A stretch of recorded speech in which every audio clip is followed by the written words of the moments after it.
Okay, we had the new parts come through from the factory. We'll get them on the car ahead of FP1.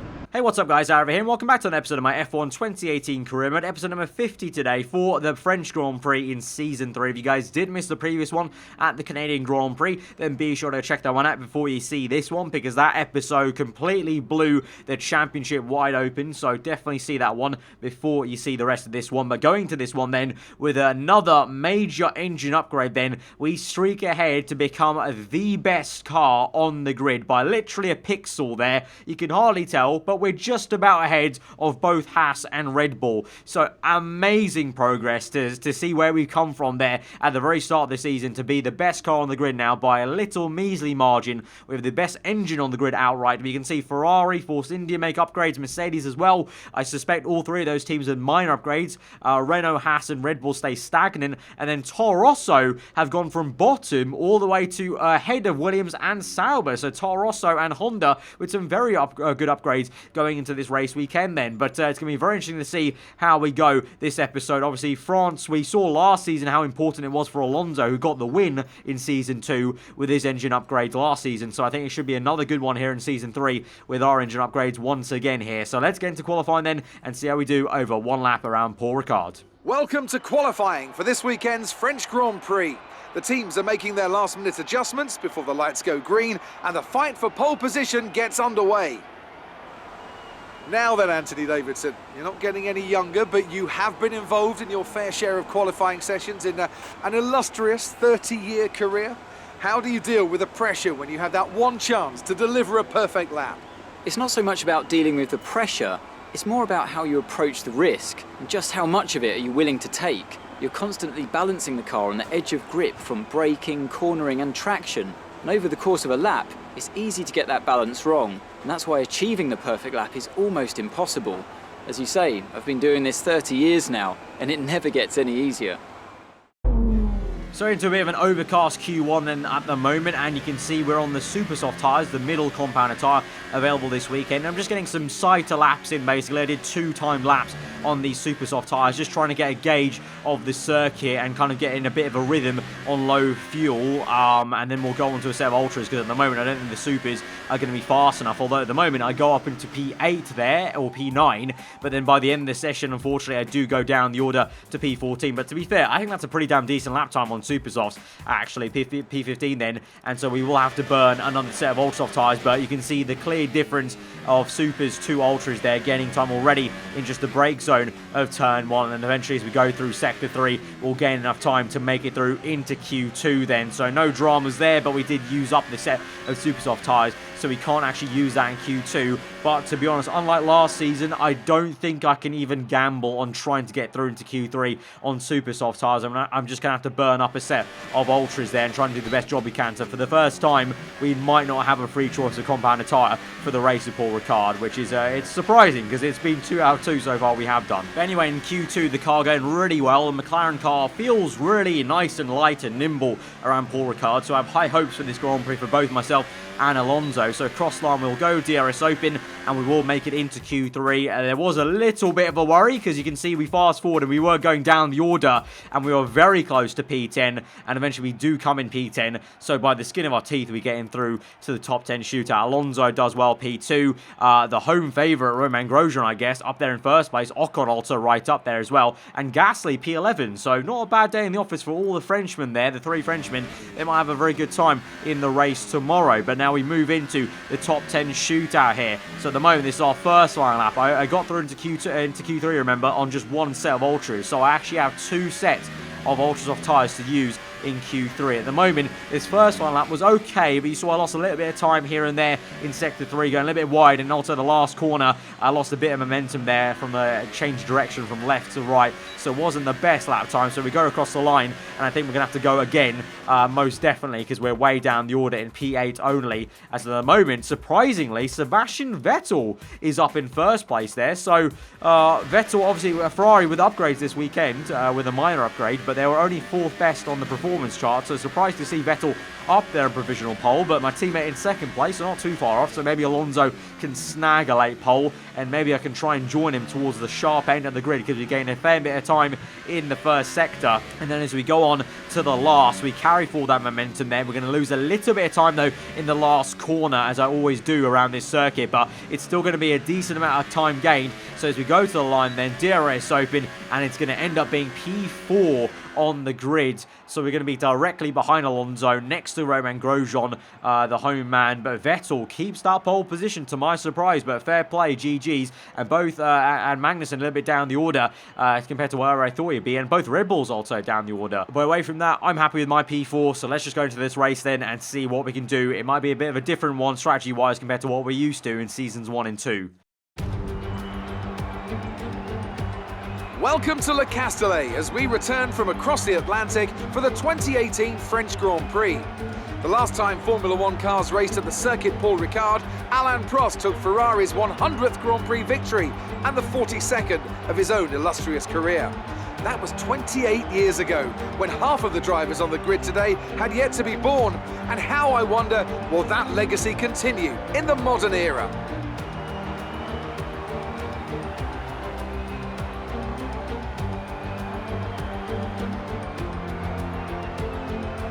As the drivers complete their preparations down below us on the grid, one man who's no stranger to the pre-race pressure is Anthony Davidson, who joins me in the commentary box today.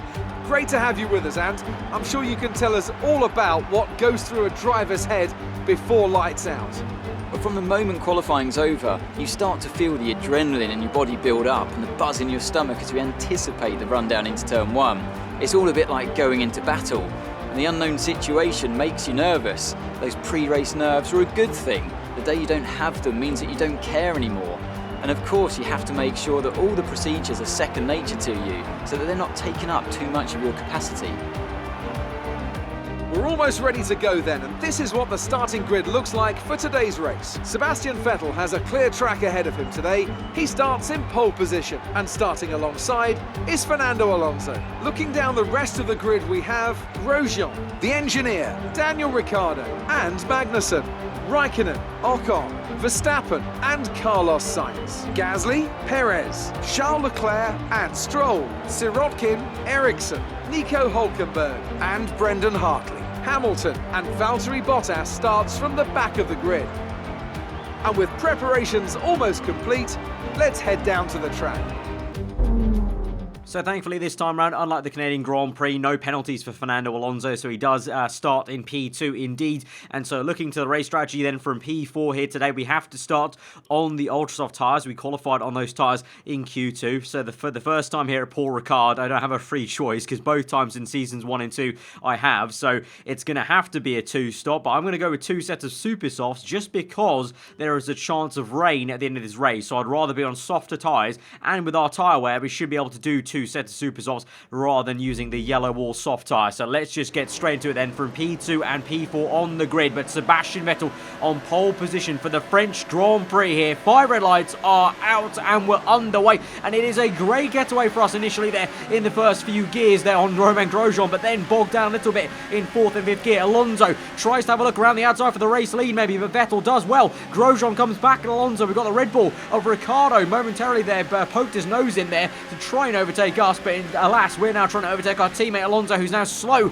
into the end of sector 1. A little bit of contact made, it already gets a little bit frosty between myself and Alonso. Obviously he wants to try and do well and make up for what was a pretty poor weekend for him last time out, but at the moment Vettel is maintaining control over this lead, surprisingly. We'll see if the Ferrari race pace can hold up, but here we go now immediately on the back straight on the opening lap. No DRS, but with overtake mode on ERS and Rich Mix going. This slipstream is unbelievable. Round the outside we go, and we're up into 3rd place, and there goes Grosjean. He's danced his way around the outside of Sebastian Vettel. A little bit of contact I think was made on the front left of Vettel, but Grosjean has made a brilliant overtake work there. That was a lot more dramatic than the one I made on Alonso, and he's up into 1st place. Vettel down to P2, so a double pass then for us two, myself and Roman. And so meanwhile behind us a replay. This is the home favourite Pierre Gasly in the Toro Rosso Honda making an overtake, or trying to make an overtake at least, on the Ferrari of Kimi Raikkonen. So Let's see if he actually finishes this overtake down the inside. This would be quite something there. I don't know, obviously the Toro Rosso car did improve into this episode, but it may be enough to overtake a Ferrari. I don't know if Raikkonen's really just struggling that much, but there goes Pierre Gasly. So obviously the home spirit, I guess, the home crowd are giving him some extra tenths, or maybe an extra second, to be honest, because the Toro Rosso car is still in the bottom 3 of the performance shot there, but somehow he's made that work and overtaken Kimi. So there we go, but on to lap 3 now. We're chasing after Vettel, trying to do the best job we can of keeping the pressure up, but to be fair, behind us we've got Alonso maybe being overtaken, and also Vettel might try and get the lead back in this race. It's a big locker from Grosjean, it's a big spin, and Vettel spun Grosjean out. Major controversy here now on lap number 3. The race leader spun out and also been battered into by a car, as now we've been elevated up into P2. It's now Ricciardo behind us. He's overtaken Alonso there, so Alonso losing some time and losing 1 position. So the Aussie man, our championship rival, the man we're level on points with in the Driver Championship going to this race, is now behind us, but very controversial there. Looked like Grosjean locked up anyway, but then Vettel was eventually the one that actually span him out there. So I don't really care if Grosjean locked up beforehand. That was very controversial from Vettel spinning him out. So we'll see if he has a penalty at the end of that. Then I'm guessing the FI probably won't, though, because so many times they don't just give those penalties out, because it's kind of more like a racing incident. I don't know. Let me know in the comments below what you guys make of that. But meanwhile now we've got not only Ricciardo got past Alonso, but now Perez has got past. Out to Pierre Gasly is trying to get past Alonso. So I don't know if Alonso has an issue with his car at the moment, or he's maybe got massive tyre wear. Remember, I think Gasly and Perez are both on super soft tyres, I think that is, and also maybe the other second Force India car. So Alonso obviously qualified in P2, so he starts an Ultra just like myself, Ricciardo and Vettel. So maybe his Ultras are going off. I mean, mine certainly are on that same lap, number 4, as Alonso got overtaken by both the Force India and Toro Rosso. I'm going to be coming in for my first pit stop, maybe about 2 laps earlier than the default strategy was asking for, but I just really did not feel good on those Ultras. I mean, there's a reason why I chose the super soft tyres every single time in Season 1 and 2 when we got a free choice, because the Ultras just don't go very long around Paul Ricard. But yeah, so now we're on for the earlier stop. We're going to have to see how Alonso fares with that, going for 1 more lap then. He's going to have to hope that he doesn't lose any more time in position. Well, after that very erratic start to the Grand Prix in the opening 4 laps, absolute chaos, let's just calm things down and think about this then. So, Vettel is in a net first place, I'm in second, Ricciardo appears to be in third, Alonso, well, I don't actually know where he is now because he went down the order, but I remember those the Toro Rosso and the Force Indias are still going out longer on those super softs they started on, so we don't know how it's going to shuffle up once they make their first pit stop. But all I know is at the moment I'm trying my best to chase after Sebastian Vettel whilst being chased by my main championship rival, Dan Ricciardo. But at the moment, to my surprise, Vettel does have some very good, decent race pace. I mean, the Ferrari really has not been there at all since the Australian Grand Prix. Obviously, we overtook Ferrari in the performance chart. We come here to this weekend as the best car on paper. So I was very surprised to see Vettel having enough pace there, and Alonso down the order also. I don't know if he had, I don't know, I want to say it's tyre wear, but if it was a car issue, that's even worse for him then. But like I said, at the moment, Sergio Perez leads the way from Pierre Gasly, very close behind him there, both of them on the super soft tyres, going long and maybe trying the one stop as they have done in previous seasons. But actually, it's not going to be such a good time for Sergio Perez as he retires out of the Grand Prix there. Stricken, yellow flags go up in that sector, and so Pierre Gasly now will take the race lead, and he'll be the one leading the charge on the one stop then. So we get 1 free position. We're up into P8 now, so Vettel's ahead of us, and then I'm assuming we've got 6 other cars ahead of him that are yet to make a pit stop in this race, and they are trying that one stop super soft to soft tyre. But now Ricciardo makes a move down the inside. It's a big dive bomb for him. We're going to keep it though on the inside for the next right-hander and defend from Ricciardo. So like I said, instead of really looking ahead of me to Vettel, who's waltzing away, I'm looking behind me rather, because Ricciardo certainly has some very good pace as well, and as he should, because the Red Bull is right up there. But that's why I'm so surprised about the Ferrari. But Ricciardo has a look, and look at that now, out of nowhere, Ocon now has come down the inside of not only Ricciardo, he tried to attack me, and the hand of anger went up on the right hand side from me because we made contact. Ocon dive bombed myself. He already overtook Ricciardo down the inside of that flat out right hander. So the Force Indias also got some very decent pace. If it wasn't for Perez's retirement, it could have been a very good Grand Prix for both Force Indias. But Ocon now is the one that chases me, and now Ricciardo is under attack from Verstappen, and that's going to be good for this man, Fernando Alonso, because he's going to be let in here. And so here they go, the 2 Red Bulls still neck and neck, and Alonso is going to poke his nose in there now onto the flat right-hander. Who's going to come out best? It looks like it's going to be Verstappen, and then Alonso round the outside of Ricciardo, maybe the full way round. Can he do it? I don't think so. I think Ricciardo just has that. Yes, he does. Unfortunately so for Alonso, but soon enough, I think he would get him, because Ricciardo now, after that overtake by Ocon, I guess being overtaken by Ocon scared him a little bit, spooked him, because he's lost all pace there and composure. But now towards lap 11 now, Ocon putting up a good challenge. We're on hot lap mode at the moment, and now overtake, trying to do the best job he can on the main straight to get away from him, but he's got too much speed in a straight line, especially with DRS. We know how good that force injury is with DRS. I'm guaranteed they've done upgrades on the aerodynamics to make the DRS work a lot better. That definitely is an upgrade they can do, and was pretty effective on F1 2017, so I'm sure the AI team of Force India have done that, because they literally just fly past not only me, but everyone on the grid once they get in some slipstream with DRS. But to say that, we've done some really great work in the remainder of that first sector to keep up with Ocon, so here, this should be far enough that we can still rein him in. So DRS open for us now, overtake mode on ERS and Rich Mix, and so Ocon, it's our turn now to overtake you and re-overtake you and get back up into what is going to be effectively, I hope, P2 in this Grand Prix. Once everyone else ahead of us makes pit stops, you've got Hulkenberg there right ahead of us directly. Vettel's already overtaken us. We've got yellow flags now behind us, and the safety car is the full safety car's out for that yellow flag incident there. I don't even know what happened, but the full core safety car's out. So interesting, that might open us up to make an earlier pit stop and preempt the rain, perhaps. That could be a way to go to get a free pit stop here this afternoon, but the full safety car out, and this is the reason why. As we look at a replay, then it's Verstappen and Ricciardo at wars, and I think that's Ricciardo that's been pushed off by his teammate Verstappen, and Ricciardo has parked it up there, lost a lot of time. He's still on circuit though. You can see right in the background is that Red Bull car, so that's a very soft safety car. That is a very soft safety car.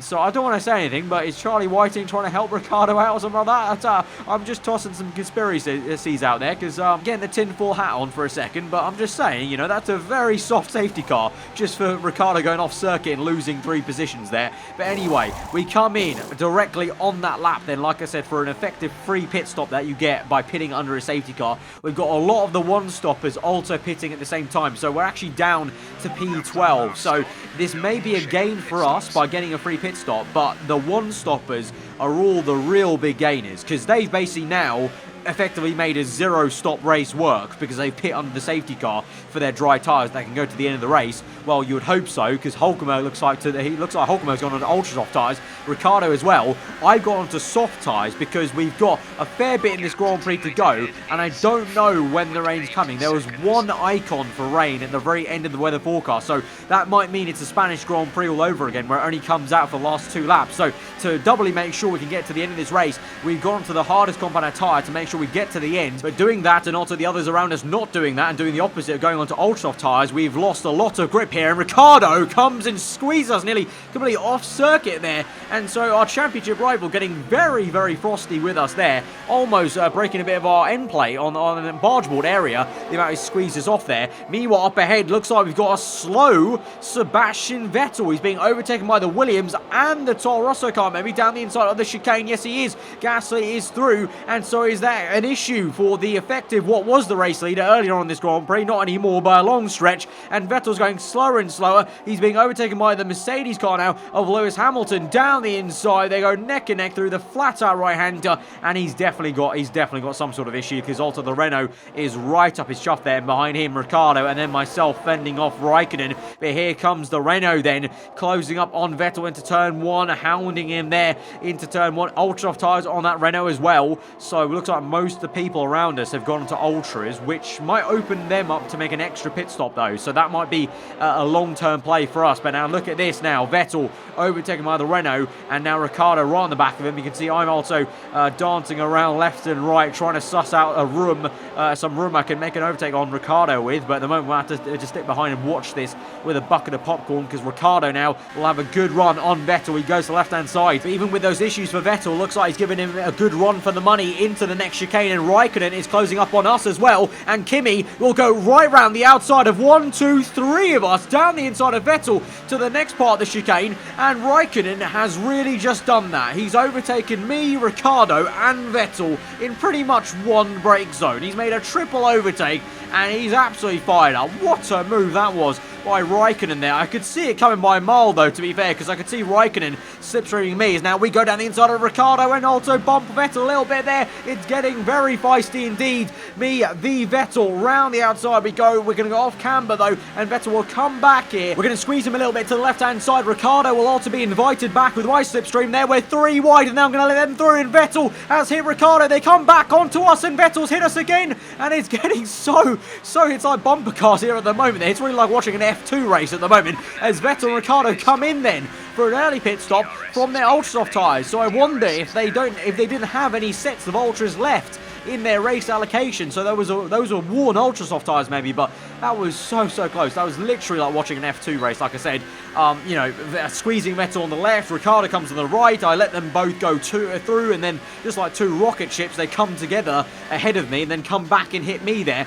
It's all so close, but eventually now through this sequence of laps then on towards lap 18 with 9 laps to go in this Grand Prix. We're up into 3rd place now. At the moment it's Gasly that leads the way from Charles Leclerc. Alonso is behind Lance Stroll, I believe, so it's looking very good for us 2 McLarens here, even though Alonso made that earlier pit stop and was a little bit slower before. But here goes Leclerc actually now to try and overtake Gasly for the race lead. It's all very much my driver vibes at the moment. Gasly v Leclerc, although this time around it's a Toro Rosso v the Alfa Romeo Sauber car. But for first place, Gasly and Leclerc will go hammer and tong, and for now Gasly will remain ahead of Leclerc, but these 2 eventually will also come in like the others have, because they're also on softer compounded tyres compared to me, and so we're up into 1st place, and pretty much now this solidifies that was an excellent choice for me to go on to soft tyres then, as it meant we can go longer. But to be fair, it might be an even better decision for Alonso. He's on super softs in 2nd place now,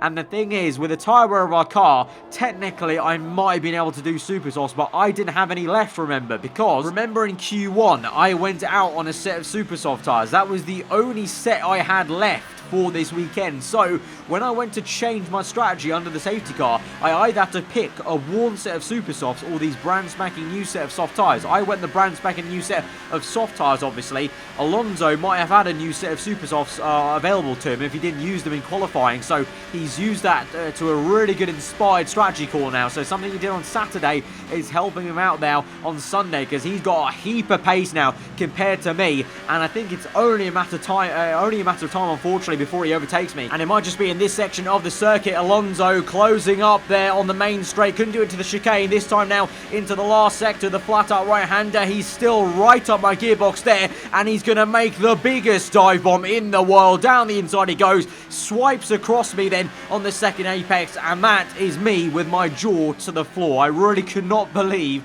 that my AI teammate had made such a bold overtaking move down the inside initially, and then swiped across me so aggressively, almost like a player would, to try and defend the position. And so Alonso's got 1st place fair and square. He's on the faster tyre. I can't do much. I can't. There's no way to drag a slower tyre and make it go faster than the softer compound tyre. Alonso, I'm pretty sure, like I said, those are fresh super soft. So at the moment, the only thing we can try and do is maybe play around with the ERS, because that's the only thing I have left, maybe, because I didn't actually have too much left over. But you can see now on the right hand side, I've used all of it up on the main straight. I'm on hot lap mode, and I'm going to run out of ERS soon, so I'm pretty much now stuck with trying to save some ERS and try and protect myself, as now Daniel Ricciardo is out of the Grand Prix, as well as Nico Hülkenberg. Unfortunately, though, I forgot to get a replay camera of that incident. I'm assuming they maybe collided with each other and took each other out, but Ricciardo, our championship rival, is out of this Grand Prix. So even if I finish in P2 here today, behind Alonso, 18 points that will be outright on Ricciardo as a championship lead. So that's going to be very, very good. And so, to be fair, that's going to cushion the blow of being beaten by Fernando at the moment there. And you can see there I'm just losing traction as well, as the rain also starts to come down a little bit on lap 22 here. As the droplets come down, you can see I've gone completely wide there and nearly completely lost all sense of grip. But it's getting more treacherous by the minute. As you can see, the rain droplets are also there on the halo as well. And Alonso is just streaking ahead at the moment. And at the moment, I'm actually more looking behind me to Kevin Magnussen, who's now in 3rd place. He's overtaken the Toro Rosso of Gasly. He's looking dangerous, but oh no! Alonso slowed up. That was engine smoke out of the back of his car. It's a virtual safety car, and Alonso is out. He's out of the French Grand Prix. He's smoked out. Engine failure. That's so gutting for him. come on, man. He deserved that win there. He was going to get that win, but now he's out. He's out the Grand Prix. And it's only me flying the flag for McLaren as the virtual safety car ends then. And you can see in a flash of a moment, the rain has come out in a very dramatic turn of events. And look how slippery it is now. I've lost complete grip there. I just about hang on to the back of my car. And now Magnussen is flying at me in P2. My engineer says it's time to come in for inters. Oh, it definitely is time to come for inters. And into the chicane. I lose every bit of sense of grip there. And we've hit the bollards. We've hit the styrofoam barriers. And we have to cut across the corner there. And Magnussen now has taken the race lead. It is literally a crash and burn at the moment for McLaren. From a 1-2 to now only 2. Because Magnussen's overtaken us there. DRS disabled. About time, Charlie Whiting. About time. But Magnussen now has taken the lead just out of my mistake there. It's an easy mistake to make though. It's such treacherous conditions. And I couldn't do much about that. I was basically just a passenger in a car crash there. Just going straight ahead, locking up double lock up there into that chicane. And so now I just have to try and do the best job I can to try and drag this car back to the pit lane, and then we'll see if we have any sort of pace on intermediates to try and get that first place back from Kevin Magnussen that we initially obviously got gifted by a teammate. And actually Magnussen has stayed out. We're in, or just about in. We just about make it into pit lane. God, Jesus. Literally, by the skin of our teeth, make it ahead of Gasly into the pit lane. So you can see 2 big mistakes there from me on the in-lap. You can see how difficult conditions were. I rarely make that many mistakes, even in those kind of conditions there. But yeah, we just about make it in ahead of Pierre, and also I think that was Leclerc as well. So Gasly and Leclerc are actually way up the order there. Gasly's in P3 and Leclerc's in P4 outright. That's crazy, but also it might be more now because we're now on inters, but Magnussen, we saw, has gone out for 1 entire lap, just like he did, remember, last episode, the Canadian Grand Prix. He stayed out for 1 lap too long around Montreal, and we overtook him.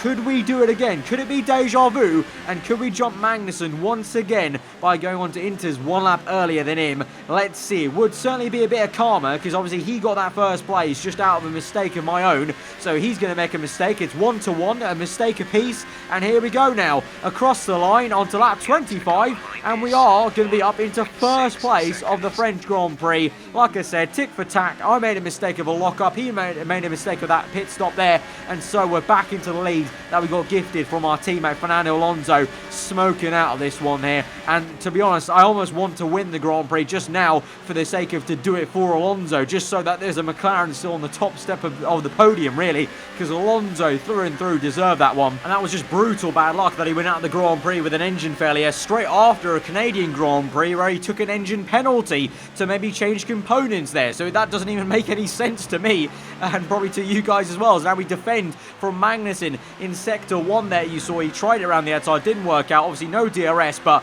it's just all about the traction and the straight line speed. And that Haas is pretty slippery in a straight line. So now this is the final defensive work and job we have to do on the last lap of the Grand Prix. Magnussen closing in. We're on overtake mode in Rich Mix, but that won't matter. He's got the superior straight line speed. Down the inside he goes, my former teammate here, and we're just about going to hang through on the inside, around the outside for the next corner, and we're going to keep that P1. And so now we have to survive one last sector, but just like the Spanish Grand Prix, it's a real ding-dong battle between my old teammate and I, and this time it means so much more. The race victory, and also just carrying home what the team should have deserved with Alonso there in first place before the engine blow up. So nice and easy through this last sector. You can see how slippery it is, and if the race continues for any longer, it probably would be time for 4 wet tyres soon enough here, but Magnussen's going to have to stick behind us. But to say also, away from Magnussen for a second there, just confirming that indeed Pierre Gasly is up in P3, and it looks like Brendan Hartley is also right up there. I think I can see the other Toro Rosso on the minimap there. So it's going to be an absolutely bonkers French Grand Prix. Myself in first place though, and to take my very first victory of the season, and my very first for McLaren.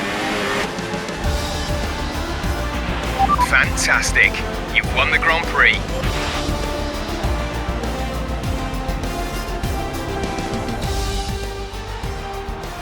What a fantastic Grand Prix that was, and an excellent win for McLaren.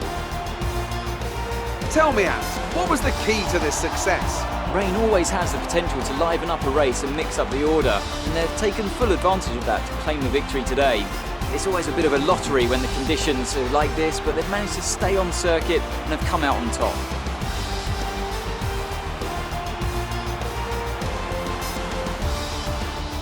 And look at that, they're making their way out onto the podium now. Great race from the McLaren team, and I'm really happy to see them there on the top step of the podium.